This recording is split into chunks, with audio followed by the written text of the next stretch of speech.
Assalamualaikum warahmatullahi wabarakatuh. Ketemu lagi dengan saya Anissa Febrina SIKOM MIKOM, dosen pengampu mata kuliah Komunikasi Bisnis Universitas Pembangunan Pancabudi. Pada pertemuan hari ini kita akan membahas mengenai materi tentang rapat bisnis. Jadi di dalam komunikasi bisnis tentunya harus membahas juga tentang rapat bisnis ya, karena sangat kaitan erat sekali dengan komunikasi antar individu, antar kelompok, antar organisasi. Nah, sebelumnya kita harus tahu dulu ya, apa itu rapat ya, pengertian dari rapat, pengertian dari rapat bisnis. Rapat merupakan bentuk komunikasi yang dihadiri oleh beberapa orang untuk membicarakan dan memecahkan permasalahan tertentu, di mana melalui rapat berbagai masalah bisa dipecahkan dan kebijaksanaan organisasi bisa dirumuskan. Yaitu adalah pengertian rapat secara umum ya, sebuah bentuk komunikasi yang dihadiri oleh banyak orang ya untuk memecahkan masalah tertentu. Lain halnya dengan rapat bisnis. Pengertian dari rapat bisnis adalah bentuk pertemuan dua orang atau lebih di suatu tempat, bisa di dalam maupun di luar kantor, yang mana tujuannya adalah membahas hal-hal yang berkaitan dengan kegiatan bisnis. Ya, jadi perlu digarisbawahi di sini adalah adanya kegiatan bisnis, yang mau dibahas adalah kegiatan bisnis. Itu disebut rapat bisnis. Nah, jadi di dalam dunia bisnis ya, rapat bisnis ini bisa diselenggarakan di dalam ataupun di luar kantor ya, bisa formal, informal. Rapat di dalam perusahaan atau di kantor itu pastinya membahas hal-hal yang bersifat rutin. Misalnya contoh kalau dalam pemasaran ya, membahas tentang perkembangan penjualan harian gitu ya, mingguan, menyiapkan distribusi barang dan lain-lain. Sedangkan kalau rapat di luar perusahaan, ini biasanya diselenggarakan oleh pimpinan perusahaan yang mana mau membahas hal-hal yang bersifat khusus, ya, bersifat strategis, serta jumlah pesertanya cukup banyak. Misalnya perusahaan lagi mau mengekspor barang nih, gitu, jadi membutuhkan peserta-peserta yang banyak, gitu ya, masukan-masukan dari peserta yang cukup banyak dan lain-lain. Jadi dengan kata lain, sebenarnya pemilihan tempat dalam menyelenggarakan sebuah pertemuan itu bisa dilakukan berdasarkan tingkat kepentingannya, bisa dilihat juga berdasarkan jumlah pesertanya, gitu, dan juga pastinya ketersediaan faktor finansial dari perusahaan tersebut. Ya, ini berkaitan dengan rapat bisnis di dalam maupun di luar perusahaan. Kemudian selanjutnya kita lihat ya, ada beberapa tujuan dari rapat. Menurut Locker dalam bukunya Business Communication Building Critical Skills menyatakan bahwa sebenarnya rapat ini ada 6 tujuan gitu ya. Pertama adalah berbagi informasi. Maksudnya di sini rapat bisnis ternyata bisa untuk menginformasikan berbagai informasi-informasi penting ya, yang harus diketahui oleh peserta rapat ya, dan juga diikuti adanya sesi tanya jawab. Itu tujuan rapat yang pertama. Yang kedua adalah penjajakan ide atau gagasan.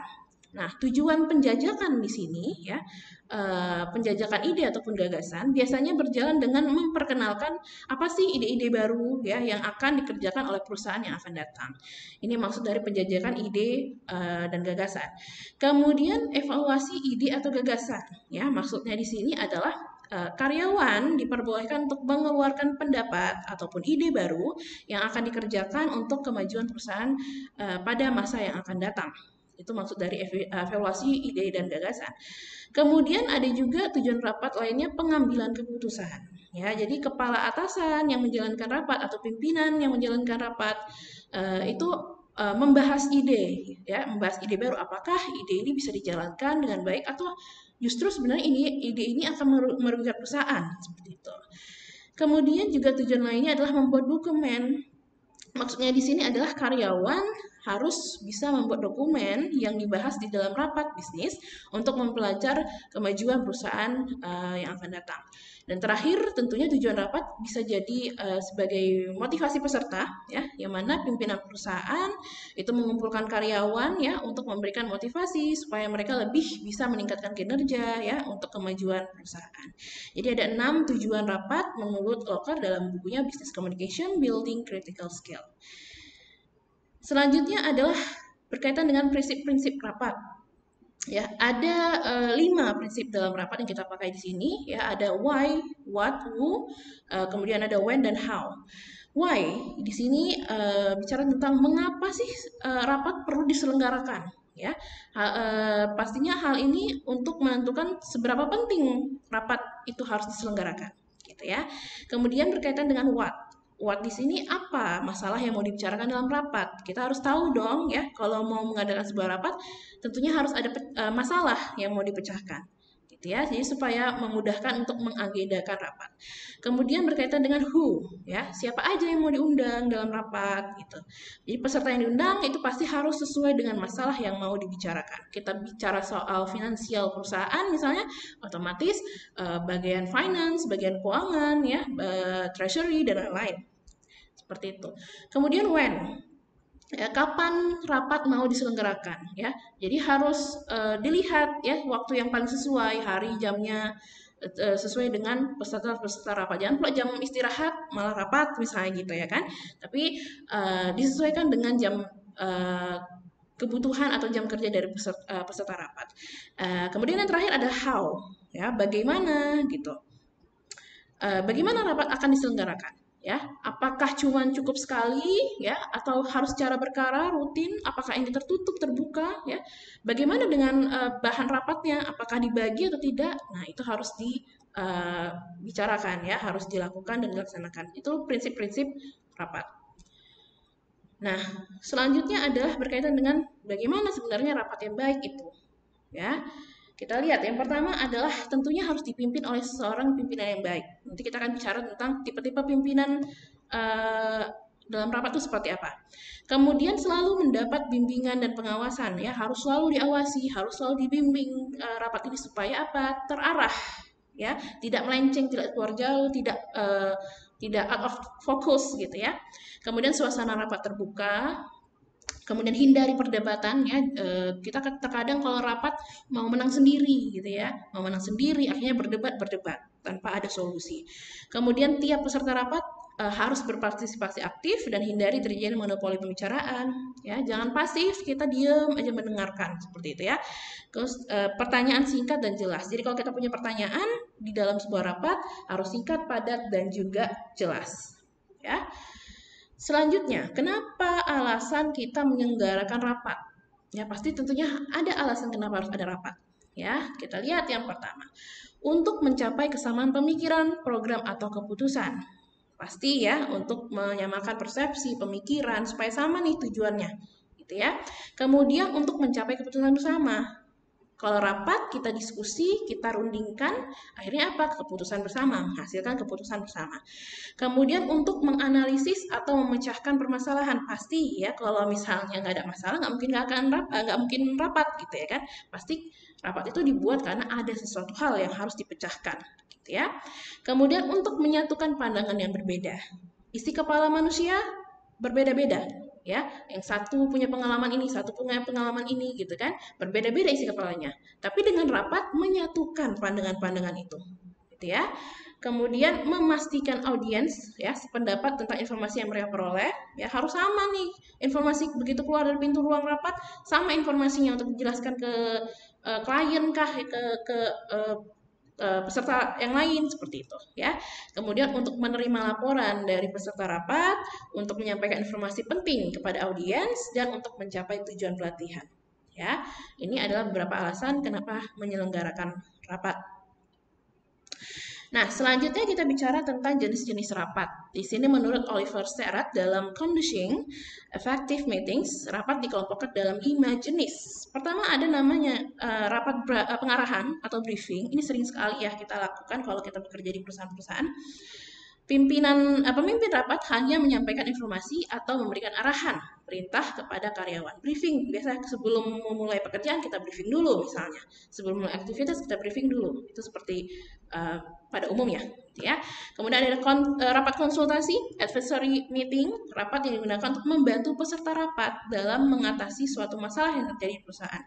Jadi dia mungkin ada satu karyawan punya masalah apa segala macam, dia butuh masukan apa segala macam, dirapatkan, ya, rapat konsultasi. Gitu. Kemudian rapat komite, pertemuan sekelompok orang yang memiliki latar belakang berbeda untuk memutuskan suatu masalah berdasarkan keputusan terbanyak. Rapat dewan, pertemuan yang terdiri dari sekelompok orang dengan latar belakang berbeda untuk memutuskan masalah dengan mencari konsensus bersama. Dan terakhir adalah negosiasi. Jadi sebenarnya pada dasarnya proses negosiasi ini adalah sekelompok orang yang memiliki kepentingan, maksud dan tujuan yang berbeda-beda, kemudian melakukan sebuah negosiasi untuk mencapai tujuan tersebut. Itu tadi menurut Oliver Serat. Nah, kemudian kita lihat juga ada juga jenis-jenis rapat berdasarkan sifat. Ya, pertama ada rapat formal, ya, yang dilaksanakan dengan suatu perencanaan terlebih dahulu sesuai dengan aturan yang berlaku dan semua peserta rapat diundang, ya, jadi ada undangan formal. Ini rapat formal. Kemudian ada informal, kebalikannya, ya, ada rapat yang dilaksanakan secara tidak resmi dan tidak berdasarkan suatu rencana yang bersifat resmi. Ya, informal, kebalikan dari formal, tidak perundangan gitu ya. Kemudian rapat terbuka, rapat yang dihadiri oleh seluruh anggota organisasi, yang mana materi rapat ini dibahas ya, karena tidak bersifat rahasia, terbuka dia. Sedangkan tertutup kebalikannya, ya, diselenggarakan dalam sebuah organisasi dan yang dibahas adalah hal-hal yang sifatnya lebih ke rahasia. Jadi hanya kayak orang-orang tertentu saja yang boleh mengikuti rapat tersebut. Oke. Lanjut, ada jenis-jenis rapat berdasarkan frekuensi. Pertama ada rapat rutin, ya, rapat yang waktunya itu sudah ditentukan atau sudah menjadi hal yang biasa, ya, mingguan, bulanan, mungkin ada rapat harian dan sebagainya macamnya, ya. Jadi mungkin tanggal-tanggalnya sama, jam-jamnya mungkin oke lah jamnya berbeda, tapi paling tidak memang dalam seminggu mungkin seminggu sekali rapat gitu dan sebagainya. Jadi rutin dilaksanakan. Kemudian ada rapat insidental, ya, yang terjadi tanpa direncanakan terlebih dahulu karena ada masalah yang memerlukan penanganan dengan segera, ya, secara insidental, tiba-tiba gitu ya. Nah, itu tadi jenis-jenis rapat berdasarkan frekuensi. Selanjutnya kita ke perencanaan rapat bisnis. Jadi dalam merencanakan rapat bisnis ada beberapa hal yang perlu dilakukan. Pertama, cantumkan tanggal, tempat, waktu mulai dan juga waktu selesai. Ya, harus tahu dulu nih tanggal, tempat rapat kita kapan gitu ya. Waktu mulainya kapan, waktu selesainya kapan. Kemudian alokasi waktu untuk setiap topik yang dibahas. Jadi masing-masing topik nih, topik A 10 menit kita bahas, topik B 20 menit gitu. Jadi ada pos-pos waktu gitu ya. Kemudian bahan-bahan bagi peserta yang harus diselesaikan sebelum rapat. Jadi kalau kita mau mulai rapat bisnis, ada bahan yang mau kita kasih ke peserta, paling tidak harus sudah selesai sebelum mulai rapat. Nah, berkaitan dengan yang nomor 4, ya, harus dibagikan kepada peserta rapat maksimal seminggu sebelum rapat bisnis diadakan, ya. Biasanya kalau rapat bisnis kan berkaitan dengan klien, ya, klien mau baca dulu nih apa yang harus dibahas ketika rapat, gitu. Jadi bisa dibicarakan lebih lanjut lagi kalau misalnya ada yang cocok atau tidak cocok, gitu ya, sebelum rapat bisnis dimulai. Kemudian yang kelima, daftar topik yang akan dibahas itu harus di list ya, apa-apa saja sebenarnya mau dibahas dalam rapat bisnis. Dan terakhir, cantumkan rumusan tujuan, maksud rapat, dan juga siapa saja yang hadir. Supaya tahu klien, oh saya yang dihadiri oleh pimpinan misalnya, jadi dia bisa mempersiapkan diri gitu ya, mempersiapkan data dan lain-lain. Itu ada 6 hal ya dalam perencanaan rapat bisnis.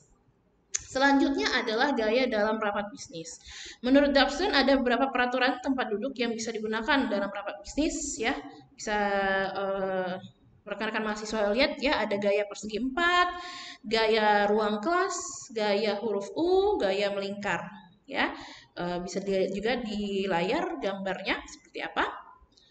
Kemudian gaya dalam rapat bisnis ini susunan tempat duduk, juga ada gaya chevron, modifikasi ya, setengah melingkar, gaya kelompok. Ini masing-masing punya kelebihan dan juga kekurangan dalam mengatur tempat duduk ya, karena memang tempat duduk harus diatur juga biar tahu tempat duduk pimpinan mana. Ketika kita mau bicarakan soal hal-hal yang bersifat umum dan juga misalnya narasumber supaya lebih dekat, kita harus pakai model tempat duduk seperti apa gitu ya, itu dibicarakan juga. Kemudian kita lihat ke tipe pemimpin rapat. Ada 3 ya, ada 3 hal berkaitan dengan tipe pemimpin rapat. Pertama adalah tipe otoriter, yang mana pemimpin yang suka memaksakan kehendak ya, merasa saling berkuasa, merasa paling mengetahui semua hal ya, sehingga kurang memberikan kesempatan para peserta rapat untuk mengemukakan pendapatnya. Dia aja yang ngomong misalnya gitu ya kan. Kemudian ada tipe demokratis. Nah, ini lebih sifatnya terbuka, ya, menerima kritik, saran, kemudian memberikan kesempatan peserta untuk mengemukakan pendapatnya, gitu ya, dan sebagainya. Dan terakhir ada tipe laissez-faire. Ini yang memberikan kebebasan sama peserta rapat untuk mengendalikan jalannya rapat. Jadi dia cuma hanya sekedar pasif, ya, menonton, cenderung bersikap sebagai penonton. Jadi dia membebaskan para peserta rapat untuk berdiskusi, berargumen, dan lain-lain. Ini tipe pemimpin rapat. Lalu apa fungsi pemimpin rapat sebenarnya? Ya, pertama sebagai pengarah. Ya, seorang pemimpin rapat itu harus bisa mengarahkan para peserta rapat supaya tujuan rapat itu tercapai, jadi nggak bertele-tele, gitu ya. Kemudian sebagai penggerak harus mampu menggerakkan para peserta rapat untuk bisa berperan aktif dalam menyelesaikan masalah yang dibicarakan. Sebagai penengah, ya, bertindak sebagai penengah kalau misalnya terjadi pertentangan, perdebatan, gitu ya, perbedaan pendapat di antara peserta rapat. Dan sebagai pencari solusi, harus bisa bertindak sebagai pencari solusi jika rapat mengalami kemacetan atau kebuntuan. Ya, inilah fungsi dari pemimpin rapat. Nah, selain pemimpin pasti ada peserta. Ya, tipe peserta rapat. Ada 3 juga tipe peserta rapat. Pertama adalah tipe pendengar. Ini adalah orang-orang yang hanya sebagai pendengar baik gitu ya, pendengar yang baik ya, hanya mau mendengarkan informasi yang disampaikan, udah selesai gitu. Kemudian ada juga tipe penyerang, menentang semua pendapat ya, nggak setuju semua pendapat peserta yang lain. Jadi kayak mau menyerang, bahasa penyerang lah ya gitu ya. Kemudian ada tipe pemberi semangat. Ini lebih kepada memiliki kemauan dan kemampuan kinerja tinggi sehingga mampu menggerakkan orang lain ya, memberikan orang lain semangat, ayo ini kamu pasti bisa, dan lain-lain. Itu tipe peserta rapat. Lantas apa fungsinya? Ya, fungsi dari peserta rapat. Bisa dilihat di layar ya, satu sebagai penyumbang pendapat pasti, penyumbang data, perumus kesimpulan, ya, pembantu pimpinan, dan juga penerima hasil keputusan. Ya, fungsi dari peserta rapat. Kemudian, nah, tentunya kalau kita rapat bisnis ada yang namanya notulen. Ya, kita lihat fungsi notulen rapat apa gitu ya kan. Pertama, sebagai alat bukti. Jadi kalau misalnya ada kasus nih ya di sebuah perusahaan, maka notula ya, notulen ini apa namanya? Prosesnya ya, notula ini orangnya. Notula ini berupa barangnya ya, barang buktinya. Notula dapat digunakan sebagai bahan pembuktian di pengadilan. Kedua, pedoman rapat berikutnya. Ya, kalau misalnya ada kita rapat, kita butuh tindak lanjut berikutnya gitu ya. Jadi di rapat berikutnya kita bisa lihat notula yang rapat sebelumnya apa gitu yang harus kita tindak lanjuti. Kemudian dokumen sebagai dokumen yang harus disusun dengan rapi ya, menurut kronologi, dijilid ya secara rapi, lalu disimpan dan sesuai dengan sistem pengarsipan masing-masing perusahaan. Kemudian sebagai sumber informasi ya untuk peserta rapat yang tidak hadir misalnya, itu sebaiknya peserta tetap bisa mengetahui materi rapat yang dibahas dan mengetahui hasil rapat. Jadi bisa dikirimkan ke orang-orang yang mungkin tidak hadir, peserta rapat yang tidak hadir. Kemudian alat pengingat peserta rapat ya. Jadi biasanya di pembukaan rapat selalu dibacakan notula dari hasil rapat sebelumnya ya, sehingga bisa mengingatkan para peserta rapat. Kemudian alat untuk rapat semu. Rapat semu ini adalah yang tidak pernah dilaksanakan atau rapat fiktif sebenarnya, tapi pada saat menyusun notula biasanya dikonsultasikan terlebih dahulu kepada ahli hukum. Ini fungsi notulen rapat. Nah, teknik menyusun notula ya, bisa dilihat di layar Anda semua. Pertama bisa sediakan alat tulis ya. Sekarang udah canggih segala macam, udah bisa kita mau pakai iPad misalnya ya, notebook dan segala macamnya ya kan. Terus biasakan juga sediakan kaset rekaman, perekam di handphone juga biasa ada ya, sebagai untuk apa namanya, membantu lah ya, karena kan kita tidak semua kita bisa tulis, tidak bisa kita ingat, akhirnya kita bisa rekam kemudian kita dengarkan kembali ya. Sediakan buku-buku referensi, kemudian harus ada judul notula apa, hari tanggal, sifat rapat apakah terbuka tertutup ya, nama pesertanya siapa-siapa saja, susunan acara rapat, hasil rapatnya bagaimana, catatan khusus misalnya gitu ya, nama, tanda tangan pimpinan dan lain-lain. Itu teknik menyusun notula. Nah, selanjutnya adalah hal-hal yang perlu dihindari saat rapat bisnis ya. Ketika kita mau bertemu dengan klien, mau bertemu dengan pimpinan, rapat bisnis dan segala macam, ada hal yang perlu dihindari. Jangan datang terlambat yang pertama. Ya, tibalah beberapa menit lebih awal ya, supaya kita terlihat seperti menghargai waktu, gitu ya. Kemudian jangan datang tanpa persiapan. Ya paling enggak udah menyiapkan pertanyaan-pertanyaan atau kontribusi apa yang bisa kita berikan gitu ya sebagai bahan rapat untuk didiskusikan. Kemudian jangan memonopoli pembicaraan ya. Saat rapat dimulai, alangkah baiknya coba kita memberikan kesempatan kepada karyawan yang mungkin lebih senior untuk memberikan pendapatnya terlebih dahulu. Kemudian membuat pernyataan seperti pertanyaan ya. Kebanyakan dari kita kadang kita sudah tahu nih sebenarnya jawabannya tapi kita bertanya-tanya gitu kan, supaya terlihat pintar misalnya seperti itu ya. Jadi ungkapan pernyataan seperti pertanyaan mengundang orang lain untuk berkata tidak ya, akhirnya berdebat dan mengambil ide kita gitu. Itu pasti akan sangat-sangat merugikan kita. Kemudian salah membaca sinyal. Jadi coba untuk mengukur suasana hati orang dalam ruangan. Dengarkan dengan sesama yang dikatakan. Terkadang dia lagi cakap-cakap terus kita ngomong nih, akhirnya terpancing emosinya. Ya, mungkin suasananya jadi kaku dan lain-lain gitu ya. Kemudian terintimidasi, rekan Anda menganggap rapat adalah arena pertarungan lisan dan berperan sebagai gladiator. Ya, dipersalahkan terus, diintimidasi terus. Ini nggak bisa, ini bagian finance ini kayaknya nggak ada kerja bla bla gitu, akhirnya merasa terintimidasi. Kemudian mengunyah permen karet, it's a big no ya.